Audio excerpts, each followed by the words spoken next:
Hey everybody, Dan Hewitt here, and you're joining me at the Spaceflight Meteorology Group. We're right around the corner from Mission Control, and joining me today is from the National Weather Service is Frank Brody. Frank, thanks so much for letting us come inside your facility today and telling us a little bit about what you do.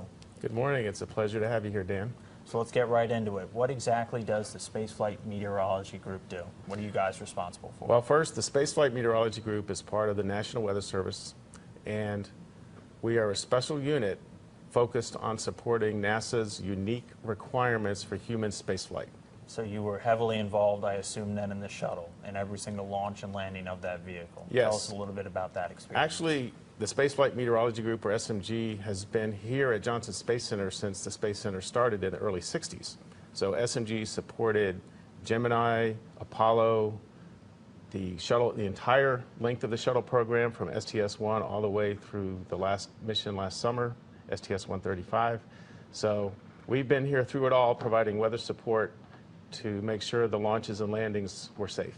Okay, and what are some of the factors that you guys look out for? I know the shuttle would sometimes scrub for different weather-related things. What kind of weather are you guys always tracking that could affect these launches and landings? Well, for the space shuttle, that was a very weather-sensitive vehicle. As large as it was and as imposing as it was, it was weather had a big impact on both the launch situation and the landing.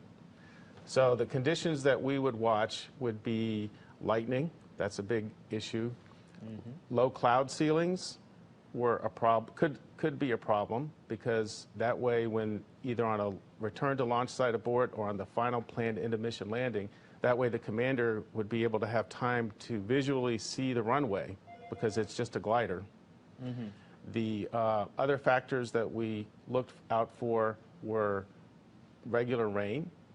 Rain couldn't be within a certain radius of the shuttle's launch or landing path.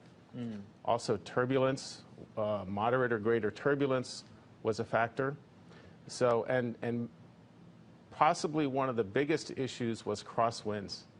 If the wind was blowing across the runway too hard, that could be an issue with the shuttle landing, since again, it was essentially a heavyweight glider. Yep.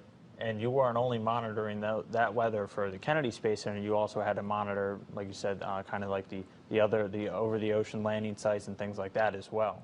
Yes, because a shuttle couldn't launch unless it could land pretty quickly somewhere. Yep. So there were several transoceanic abort landing sites in Europe and Northern Africa during the course of the shuttle program. And at least one of those locations had to have acceptable weather for the shuttle to be able to launch.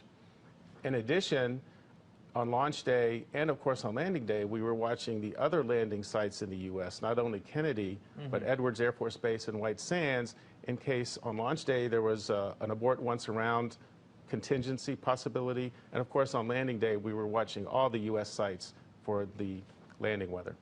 Okay, so you guys were kind of all over the map with shuttle. Well, let's move a little bit forward and get into what you guys are working on today. Now our astronauts are launching and landing on Russian Soyuz vehicles. Right. And I understand you don't do the weather calculations and predictions for those vehicles, but you are heavily involved in a lot of the logistics, getting people there and things like that. That's correct. The Spaceflight Meteorology Group is forecasting for the en route forecasts when the NASA planes leave Houston to go to Kazakhstan to retrieve the U.S. astronauts that just landed on the Soyuz and then bring them back home.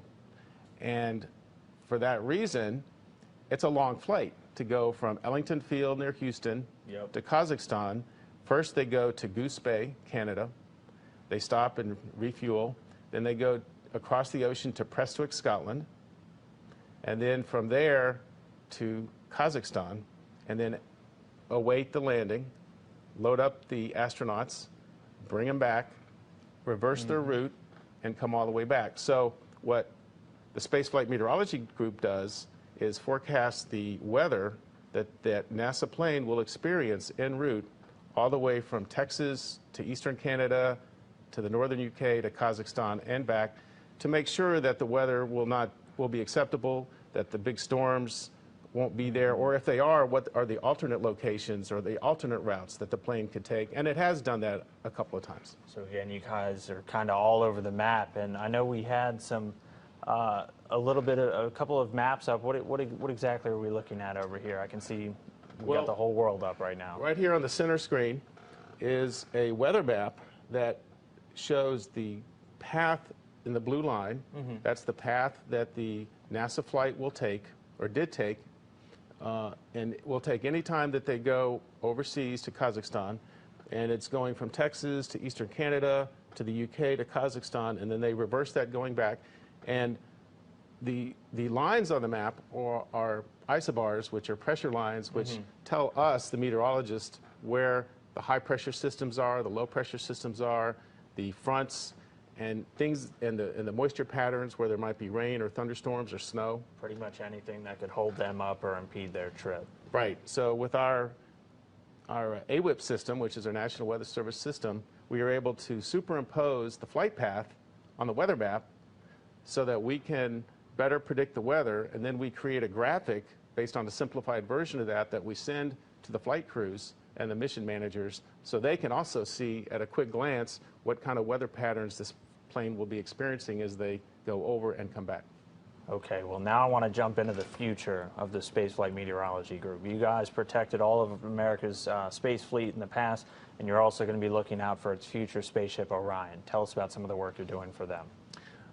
Orion is the next human spaceflight program that NASA is pursuing, and SMG has a couple of areas that we're doing for support. First, we're consulting with NASA on the weather flight rules and the instrumentation that will be necessary for a successful flight. Since Orion is planned to land in the Eastern Pacific, that will be a much different situation than the shuttle, which landed on a runway. So we've been investigating things like wave heights and how to get weather data in an area where there is no weather data, and upper air data in an area where there is no upper air balloons. And so we've been in a consulting role for that.